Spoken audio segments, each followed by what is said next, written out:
Hello, hello. How is everybody doing tonight? Welcome to TigerBait.com Live. We have a shortened show tonight. I got Mike Scarborough coming down the pike in a bit, with recruiting news and updates going on. We kind of had to shorten it a bit and go back to back. That's okay. We're gonna have a good time anyways. I'm gonna get to a lot of stuff real fast here. It's Bama week, y'all. Might not kind of feel like it, but it is absolutely Bama week. I feel like this is the least excitement we've had around a Bama week in quite a while. And I think, that's kind of where I dig deep. And tell me if I'm crazy here in saying that there's the least excitement around Bama week that we've had in quite a while. And thinking about it, there's a few factors that come to my mind. Y'all tell me what you think. But for one, it seems like we beat Bama last year. And it's kind of like the monkey off your back. Well, you have a winning streak going. Okay, cool. Whereas every year before, it was like there was a sense of urgency created by losing the national championship in 2011, and it was a very painful loss. I got a couple funny comments in already. And then every year subsequently, it was a loss again, a loss again, a loss again. I was like, when's this going to end? Well, it ended. It's over. LSU beat Bama. LSU has a one-game winning streak on Bama. Number two factor. Every other year I can remember. I mean, even on the down years for LSU, every other year I can remember, LSU you thought had a fighting chance to win this game. This year, not so much. LSU is 28-point dogs. I think that's a little, not much, but just a tiny bit generous. I'm going to get to my prediction in a bit. It's better. Y'all, I was really afraid about 3-4 weeks ago when I was about to come on here and I was going to have to give a Bama prediction.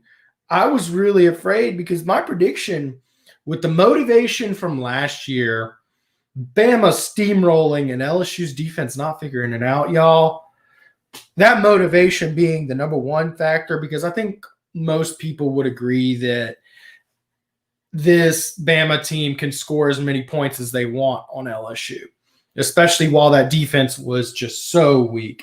Hey, if you're in here, by the way, like, comment, share for me. Comment all your thoughts. That always helps with our algorithm, get things rolling.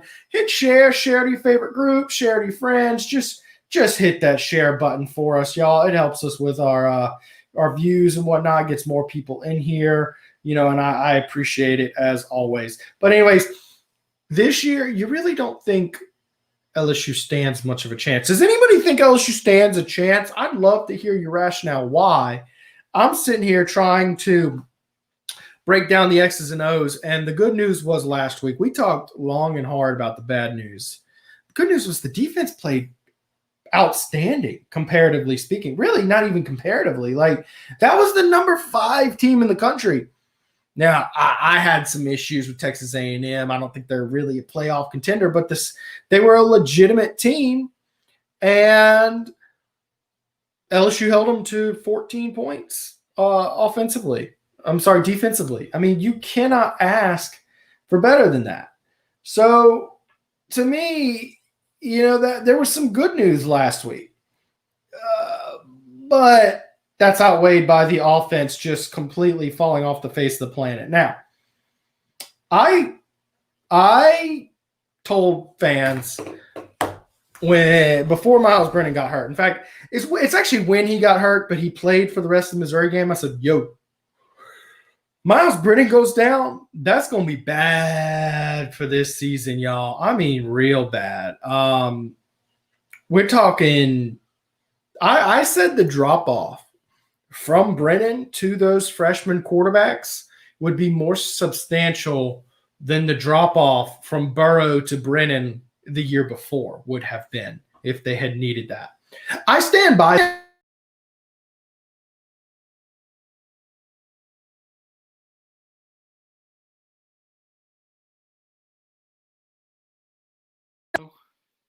Hey, I'm sorry. I think I might have lost my audio for a second. If I did, I'm sorry. But anyways, I said that the drop off from Burrow to Brennan would be less than the drop off from Brennan to Burrow. I'm sorry, from Brennan to the freshman. And after one game, TJ Finley looked outstanding. I honestly think for the most part, they've both played very well for true freshmen, even with their ups and downs and all that good stuff.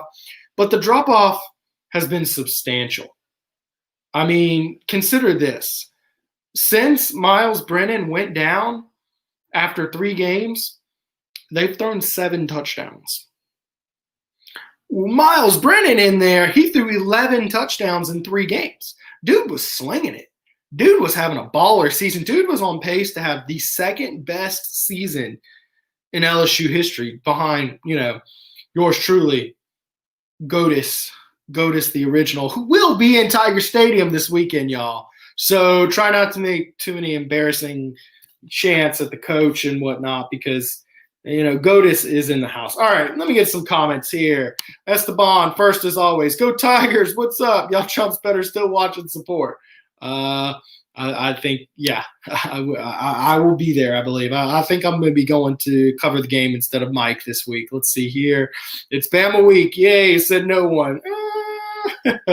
Look, here's if you want a positive spin, here's your positive spin, because I think a lot of us are looking for positive spins real bad right now. You wanna make this season right? Spoil it for Bama. That's all you have to do. Win this game, and your season you're happy with. Now you got things to work on, and Ed Orgeron's got quite the rebuilding project ahead of him, but we'll see. Speaking of rebuilding project, Blaine Smith, this recruiting class is deteriorating. Yes, the recruiting class has had 2 decommitments in the last week. Anthony Hundley, defensive tackle from Miami, and, of course, Naquan Brown, I believe linebacker from Oklahoma. I'd have to double-check his state. But anyways, both of these guys were guys that were kind of on that fringe of getting offers in the first place. And, anybody who gets an offer from LSU, they have to maintain and hold on to it.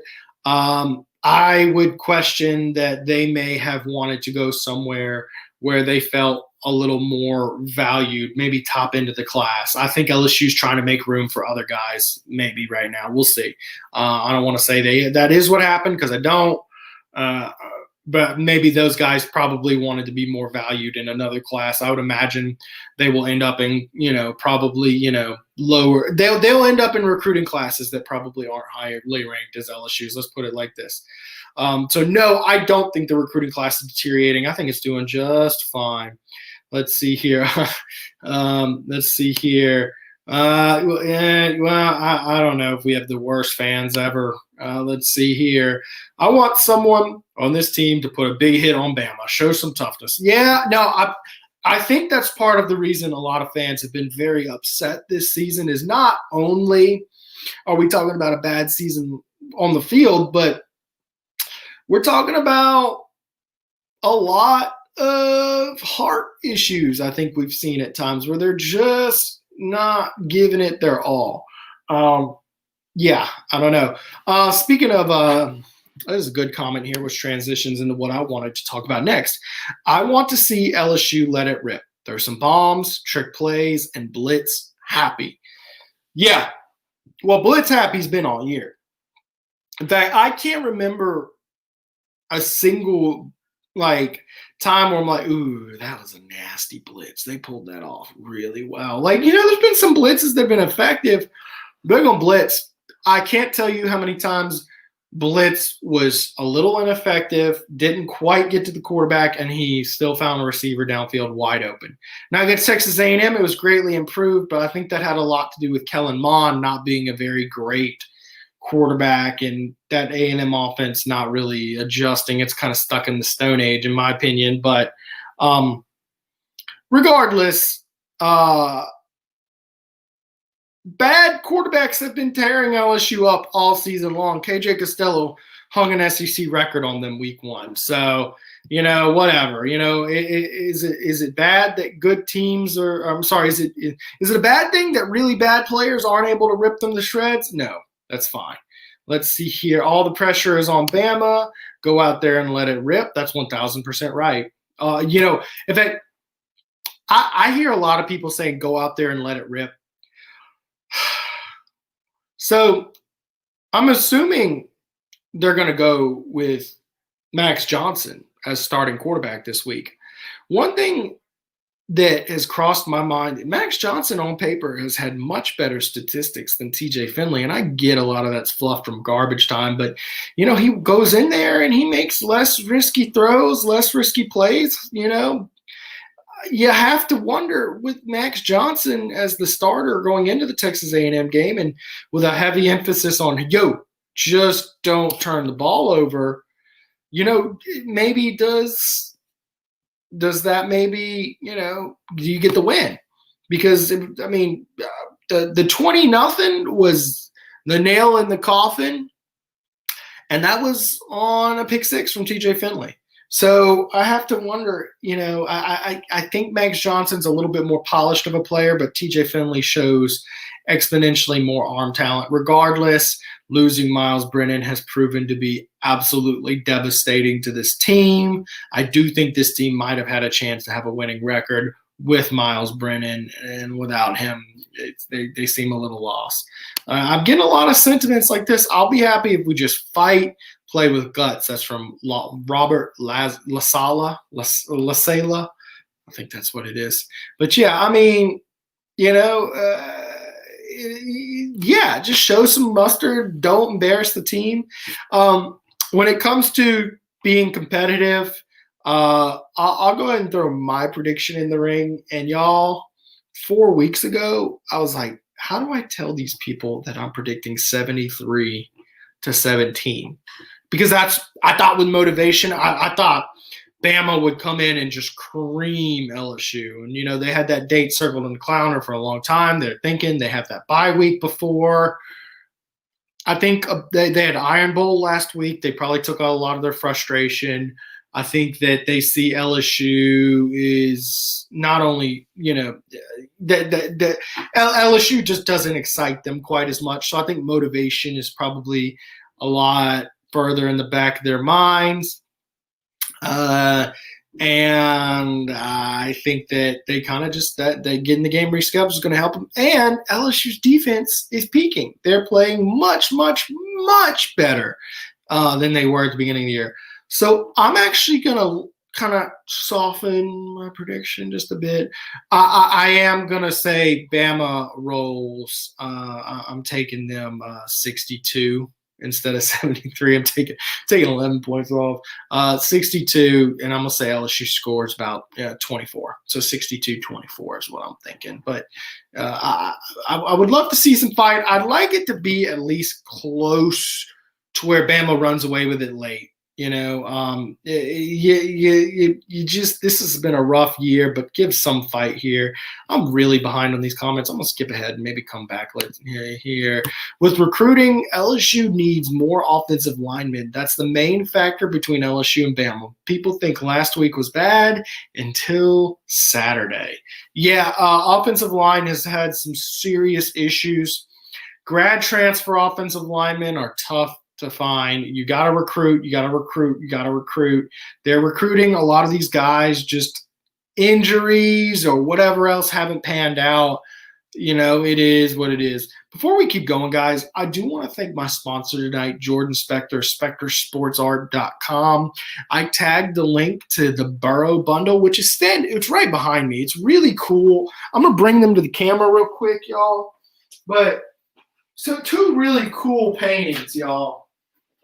You can get these both on sale right now and get them in time for Christmas. Of course, he just made Perfection. That's Joe Burrow. That's Coach O. That's Championship Trophy. All the little details in there. It is a really awesome. Has all the starters' names, the championship rings. He's got a goat on the towel. And, of course, the classic, the one that so many fans already have. It is so cool.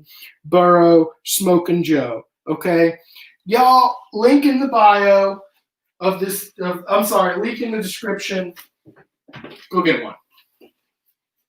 I mean, if you have an LSU fan you're shopping for, there is no gift they're going to think is cooler than one of those bad boys. So go click the link in the description of this video and go get you one. Let's see here. LSU not scoring more than one touchdown with the Finley. I think garbage time touchdowns tend to happen in games where they take a big early lead. So we'll see. I can't imagine. I mean, look, I don't care what they're saying throughout the week. I just can't imagine a world where they don't roll out Max Johnson and give him a shot. But I could be wrong. I don't know. Let's see here. Don't worry about winning or losing. Just prove they can play hard for 60 minutes, play for each other. Don't give up on the fool. Play the fool on the sidelines. Look, y'all, I'm kind of surprised that nobody's in here saying, no, screw that. Beat Bama, save the season, spoil it for them. But it is what it is. Let's see here. With the running back on the team, which one is an elite player? Yeah. Here's the deal. None of the running backs are elite right now. I think John Emery Jr. shows flashes. I think Tyrion Davis-Price is a nice piece. I think Chris Curry does some things good, but none of them are Clyde Edwards-Helaire. None of them are first-round draft pick type guy. In fact, on this team, now Terrace Marshall opted out this week. And I don't blame him. I mean, here's the deal. He needed a tape where he could play a full regular season, and the tape he put out would have been a regular season. That last week would have been the end of the season during a normal season. So he put up his tape, hit his regular season, and he's good. He did it. I don't know if there's really a first-round draft pick left on this team, at least not this year, and probably not next year, and certainly not on the field this weekend, because Miles Brennan, I think, he'll probably be a higher draft pick once he gets his act together. I mean, he'll have to come back and have a good season, but he could be a third, fourth-round draft pick very easily, I think. In fact, when Finley is on the offense isn't very productive. When Johnson is in, they move. Johnson actually gets rid of the ball and is agile in the pocket, where Finley gets sacked. Look, that's kind of where I was hinting at. In fact, I'm gonna go ahead and pull these stats for y'all. Max Johnson has been more productive statistically speaking, and he seems to be more of a conservative quarterback. He's not going to make the crazy throw downfield. TJ Finley is more likely to get you on Sports Center, but I think Max Johnson's the better game manager right now. And I get it's not a fair comparison, y'all, but I mean, I only have information from the sample size that I see. I can't sit there and evaluate practice film left and right. I mean, it is what it is. So I would argue you got to give Max Johnson a shot, because in the last game, he played better. He just did, straight up, y'all. I mean, and they actually scored. They moved the ball a little bit. I think that's that. By the way, I said just a bit ago that there'd be no first-round draft pick maybe next year. That's a lie. Derek Stingley Jr., lockdown first-round pick. And I also think Eli Ricks is on his way to doing the same. But, we'll see. By the way, Miles Brennan is still the leading passer on this team after missing, what is that? Let's see, they're 3-4, right? So he's missed, 4 games. He played 3, still leading passer. TJ Finley has completed 58.9% of his passes for 797 yards, 4 touchdowns, 5 interceptions. Ouch. That is not a good stat line, okay? Max Johnson, 63%, 2 touchdowns, 0 interceptions. That is a good stat line for only 46 pass attempts. Now worth noting, Miles Brennan, my goodness, 1,100 yards, 11 touchdowns, 3 interceptions. And by the way, he took 9 sacks. Guys, losing Miles Brennan has been detrimental, y'all. This team has it has dropped off tremendously without Miles Brennan. I do think it's time. I think Max Johnson has done enough to earn a starting spot. I think TJ Finley had just a red hot start, but I mean, that's ugly, y'all. We're talking under 60%. We're talking 800 yards in 4 starts. That's less than 200 yards. It's right under 200 yards, and that's with 265 against South Carolina. So his last 3 starts have been ugly. I mean, ugly. So, he's played very well for a true freshman. I mean, I'm not bashing. Once we put in that, he's playing much better than he should be playing. But he's a true freshman, and he's in an unfair spot. I just think Max Johnson's a little cleaner. I think he does a few technique things better. And who knows, in a year or two, when Miles Brennan sails off into the sunset as, second best quarterback in LSU history, as he's projected to be right now, then I let those two battle it out. Who knows? I think TJ Finley actually has more upside and could eventually beat him out.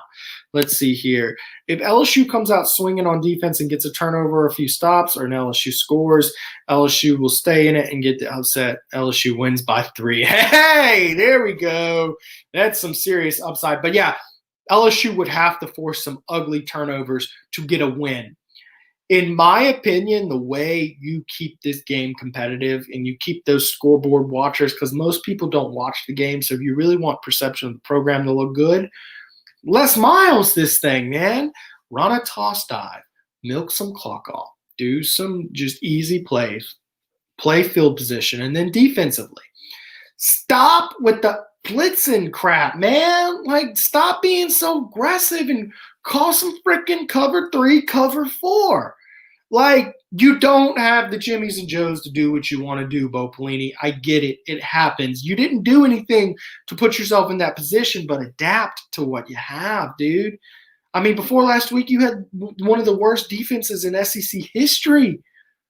I mean, dudes broke SEC records against you and then got benched 3 weeks later. Mississippi State has won 1 game.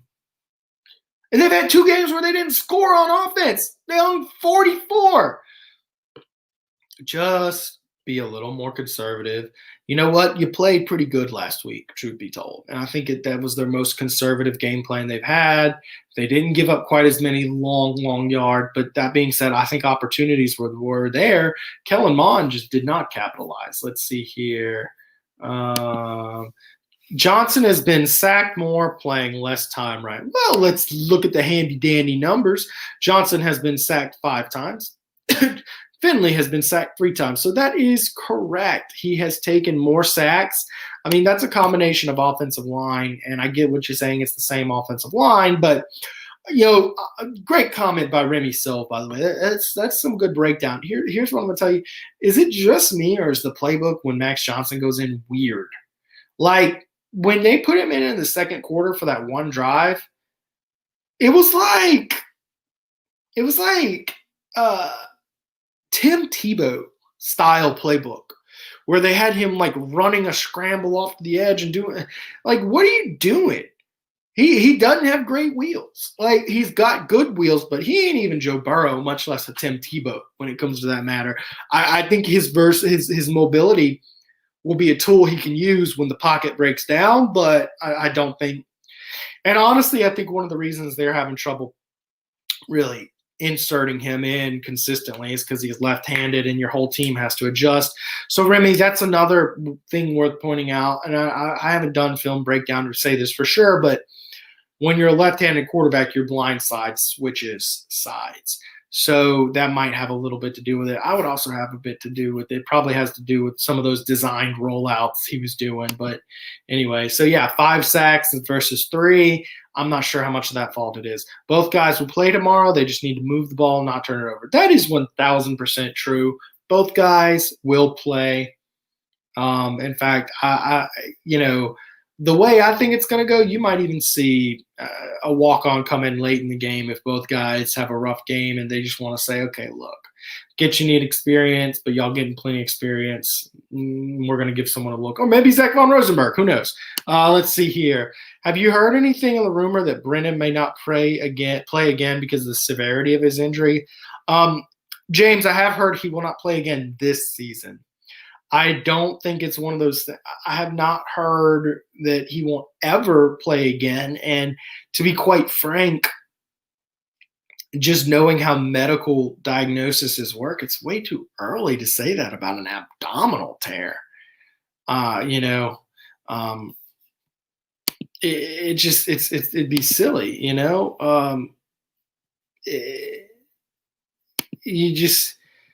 you can't. No. There's nothing to that. I'm just trying to think like what injury could is career ending within 2-3 months, and I'm not really coming up with one. I mean, a broken neck, yeah, stuff like that you can tell pretty quickly if you're paralyzed, but he ain't paralyzed or nothing. I mean, it might affect him forever, but he'll be back, y'all. I mean, I would be shocked if Miles Brennan's not the quarterback this year, and I'd be also shocked if he doesn't come back for another year after that. Now he could, I don't know, but I bet you if he appeals for an extra year, I bet you anything the NCAA will give it. Now, does he want to? I don't know. I understand as someone who graduated college at 23 years old, it's not the funnest thing being a 23-year-old in college, but, it happens. Let's see here. Trenton Eubanks here. I think instead of playing the game, Saban and Ogeron should box at midfield. Whoever wins gets the W. Yo, what's that stuff like in Game of Thrones and stuff? It's like instead of a battle, they'll just have the lords battle it out, and you save everybody's lives. The people are happy. Will you fight for your people? Jon Snow says no. My dog's not liking that idea. Anyways, yeah, dude, trial by combat. Let's go for it, man. I would take Ogeron over any coach. Got a prediction in the comments. All right, y'all. 44-27, Bama. Not bad. Right on line with sports books. Basically, you would have your money on LSU plus the 28 for that one. What? Give me some score predictions, y'all. Am I nuts for saying 62-24? I think it's gonna be a high scoring affair. But I've been wrong before. I just want y'all to know last year on the LSU Bama game, I nailed it. I was 1 point off. I nailed it last year. So let's see here. I definitely wouldn't. Well, no comment on that. All right, let's see. 58-6, Bama. That's a Cade Galt. Oh, yeah. I mean, that's not unrealistic, though. I mean, real talk, that's what we're looking at. If the defense takes another step back, that's where we're at. I'm going to take one last second while y'all get your predictions in. I'm going to go ahead and let y'all know we got the last call coming in. I'm going to go any comment that comes in here in the next 5 minutes or so, I will get to before I get off.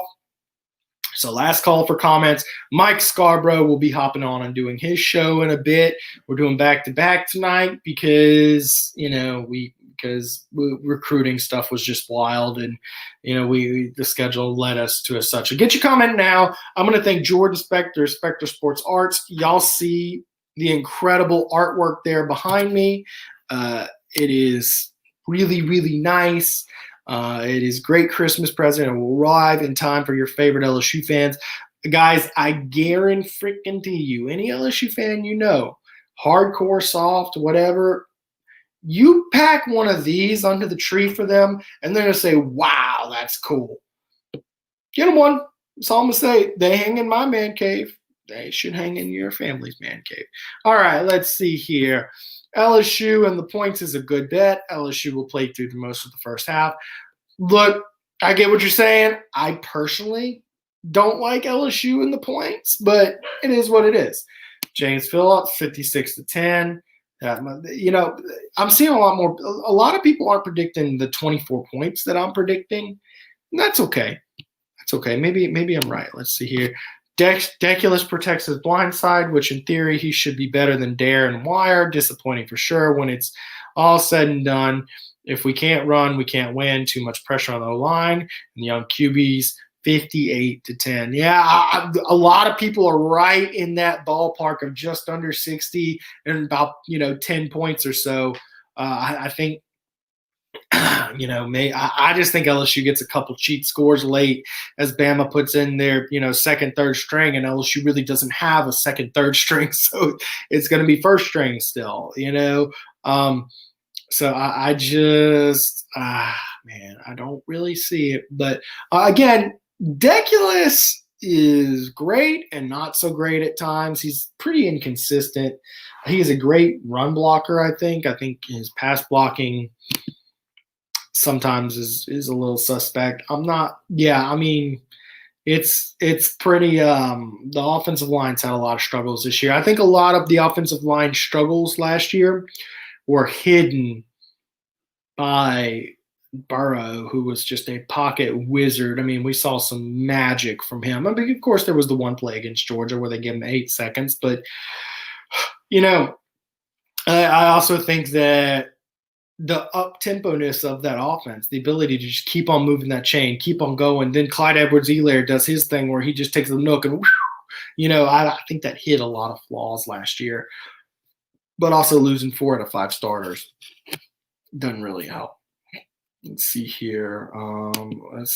Trenton Eubanks. Bama, 55-20. Also, is it just me or does Deculus look like he's completely forgot how to mirror block? He gets outmaneuvered and shoved a lot. Deculus had a very good year last year. And I've noted this about him since he was a prospect of he's a little heavy-footed, okay, and he's improved dramatically. I do think he's an NFL player. I don't want to bash him too hard because he is your best offensive lineman right now, in my opinion. But I think that when you're the guy, a lot more of your flaws. When you're one of the guys, a lot more things get covered up, and I think we're starting to nitpick a lot of his flaws right now. I mean, he's a little heavy-footed. He's been a little, beaten up. But there's issues across that offensive line that persist. I mean, Liam Cunningham, well, I think technique-wise and making calls and stuff, he's done pretty well.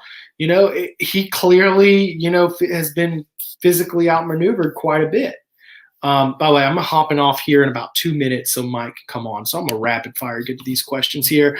I honestly would not mind them bringing an extra lineman to show more protection. I mean, I'm not really, especially on run plays, get something going to show some physicality, man. Let's see here. LSU scores 20 to 30 range because they'll let TJ sling it. We'll see. I don't know. I think they should run the ball, in my opinion. They should just run the ball, milk the clock out. Because guess what? 34-7 looks a lot better than 62-24. But you're probably right. They probably will try to sling it out. I think they should less Miles it because when you lost Miles Brennan, you lost your ability to run that spread RPO. I've been saying this since his sophomore year. Deculus needs to be moved to guard. Yeah, I'd be fine with that. Honestly, he's a little heavy-footed. The problem is guards have to be a little more speedy, quick, and he's not quite there. I think right tackle, he's always been an awkward conundrum on the offensive line. And I said if he has success, it'll be at right tackle. I've said that from day one with him. And that seems to be where he's gone. I don't think he's left tackle material because he's just a little – the left tackle has to be a dancing bear. He's not quite there. Guard might work a bit better, but he's a little big and wide for guard. Let's see here. What happened to Ed Ingram? He gets abused. Y'all, they talked about Ed Ingram like he was going to win the Heisman at offensive line last year. And I think he's not quite lived up to that. I think he's a serviceable guy, but clearly he's one of those guys where when he's shoved into the spotlight, a lot more flaws. Let's see here. I agree with Esteban on Deculus. Look, I think it's a fair opinion that he might be a better fit for that. Let's see here. Tiger bait sounds about right. Y'all are in for a beating. Roll Tide. That's from Jeff Stapleton. I really don't. I think Esteban disagrees with you. I don't know. I think Bama fans are going to be kind of disappointed this year because LSU fans are usually so riled up about this game. And this year, I think there's just, whatever. Y'all going to win. It is what it is. LSU's got a lot to work on right now. Let's see here. Better than Ingram? Don't get me wrong. Both get blown off. Yeah, let's see. Center and guards have been the real weakness, and I tend to agree. I do tend to agree. Like, notice that I'm talking about these offensive tackles. Like, yeah. It really has been interior offensive line play because they cannot run the ball. They have no nasty nitty grittiness. There's not really many holes to run. And that being said, I think the running backs have been only slightly above average too. I think they've had some issues as well. So we shall see, y'all. Bama rolls 62-24. If I'm wrong, that's cool. I got one last comment. I'll go ahead and give Trent Eubanks a comment here. I hate to single out or bash anyone. I do too. But when a play gets blown up the right side and the field is I mean, look, I hate to overly criticize college kids. But sometimes it's like, yeah, I mean, that guy made a mistake there. Joseph Fuselier, bring on Mike. I see what you're saying there. That's funny. Let me just say, Bama's not getting beat by Notre Dame. Bama will roll Notre Dame up and down the streets. I think there's 3 teams in college football who are just heads and tails better than everybody else, and that's a healthy Clemson, that's Ohio State, and that's Bama, and that's it, y'all. That's all she's saying. All right, guys, thank y'all for watching. I appreciate it. Y'all make sure to antagonize Mike Scarborough in the next 5 minutes and tell him how much better my show was than his, and I'll be so thankful for that. Y'all have a great night. Enjoy LSU Bama, and y'all remember they were saying there might not be football 6 months ago. So just enjoy that you get to watch the game.